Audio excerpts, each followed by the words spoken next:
that you are all incredible and you are all amazing. And you belong, and that you have a right to be heard and a right to be protected. And you know what? Your voices are stronger when you're together. So keep standing up together, keep shouting, keep demanding a space for everyone to listen. Maybe pat yourselves on the back? Yeah. Okay, that's not very loud. Can you bang the table? Can you stamp your feet? All together now. Stamping, tapping.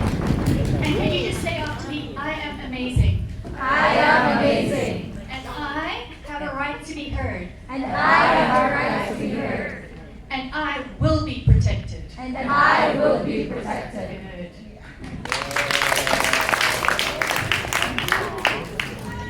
Gone are the days when we say youth is the hope of our fatherland or our motherland. Because you are the leaders now. Not tomorrow, but now, of the present. Okay? Whatever happened to you in the past should not bring you down. It should always serve as a lesson for you to become a better or even the best that you are now. Okay? And also, again, communication is the key. Pag ang mga magulang nyo ay mga old school, try to find ways, di ba? How to reach out to them. Pakinggan nyo, di ba? Simple yan nyo, magkwento-kwento kayo kunwari ng friend, about a friend. But actually, it's your case that you're telling them. Kasi, likas na marites at tolits yung mga magulang natin. Diba? Tolits mean latest sa atin. Diba? So, take that out. Take that as an opportunity for you to be able to surface your cases and let them learn. Tsaka simple nyo rin, subukan nyo rin silang introduce sa mga reels na yung something that's not nega, but for them to learn about you. Okay? We won't know what is about you unless you tell yourselves. Help us also to learn who you are, what you are. Kasi alam nyo, minsan yung mga nanay at tatay, at definitely hindi ako yung lolang gano'n. Takot din sa inyo kasi baka hindi nyo sila maintindihan. Because you might not understand them. Or they may be OP, out of place, di ba? So, take it to a higher level. Involve them, engage them. For all you know, gusto rin naman nila matutunan yung mga yung mga likes and dislikes nyo. Don't become bashers and haters also of your generation. Kasi dun sa mga current na consultations that we had, what we're hearing is the bullying among yourselves. Please, please, please, don't do that. As Sosha said, be together. Kasi mas stronger ang force if you're together. Be the force of change. Thank you.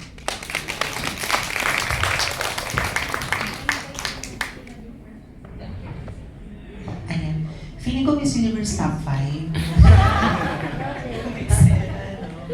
So, first of all, thank you so much po for inviting us here. Sobrang na-appreciate namin that we have this opportunity to share our advocacy for the LGBTQ+ community. So, I wanted to start this chika to say Happy Pride to all LGBTQ+ community. Yes, shout out sa lahat ng mga advocates natin. I think I saw Babaylanes also here, is also here sa event natin, no? So Babaylanes is also one of our partners in creating psychoeducational materials for teaching SOGSC among children, among parents, and also teachers. So hopefully, once we finish that, we can share it also with everyone else, no? So, siguro, simplihan ko lang yung message ko. If the society cannot be kind to us, let's be kind to ourselves. We need that kindness, no? Not all the time kasi we get that kindness even if yun yung basic need natin, just be respected and valued. So if we cannot get that from the people, claim that because all of us deserves that, no? So thank you so much. Ayan, happy Pride. Thank you TTH for having me here. And I know kulang tayo sa time to share the stories of each other. And to all of the youth here, ang message ko lang is, nandito tayo ngayon para matuto at kumuha ng mga dapat pa natin matutunan, ideas, no? I-share natin siya sa labas. Tulungan natin yung mga nasa laylayan. Kasi ayun yung goal and advocacies na kailangan natin. Diba? Why we are here today, kailangan natin abutin kung ano pa yung nasa ilalim. Because we are here eh. We're learn. Natututo tayo. May opportunities tayo. Pero yung ibang bata, mas kailangan nila. Girls, boys, part of the LGBTQIA+, they also need a help. So we need to teach them kung ano yung natutunan natin. And to all panelists here, I'm very, very grateful to listen to your insights, no? And to all youth here, thank you so much for your insights too.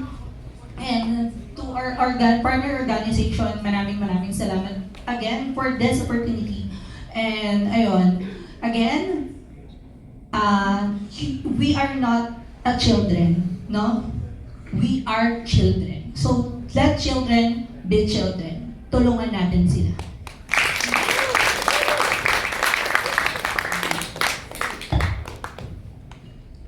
Maraming salamat po unang-una sa ating sponsor sa TDX, sa panelists dito. Maraming salamat.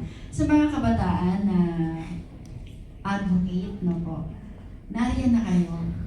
Huwag nang hihinto para rin sa mga batang naghihintay pa ng tulong ninyo. Katulad ng sinabi ni Shai, marami pang mga bata na nangangailangan ng tulong ninyo. At huwag natin silang pabayaan dahil kayo yung future generation. At yung pangkasunod nyo, yun din susunod sa inyo, yung successor nyo. So huwag lang maghinto. Narito rin kami bilang mga nakatatanda sa inyo na susuporta rin sa inyo. Tulong-tulong tayo para sa magandang bukas. No po. Yan lang ang ating huwag kayong mahiya na lumapit. Narito lang po kami para sa inyo. Sama-sama tayo. Happy Pride. Ayan, thank you so much po to our dear panelists and to everyone who joined us here today. To wrap everything up, what we've shared today goes beyond the data, it goes beyond research. It is real life, it's real struggles, it's lived experiences. And so children, girls, boys, LGBTI children, and every child navigating risks, we deserve more than safety. We deserve joy, we deserve dignity, and we deserve to simply be.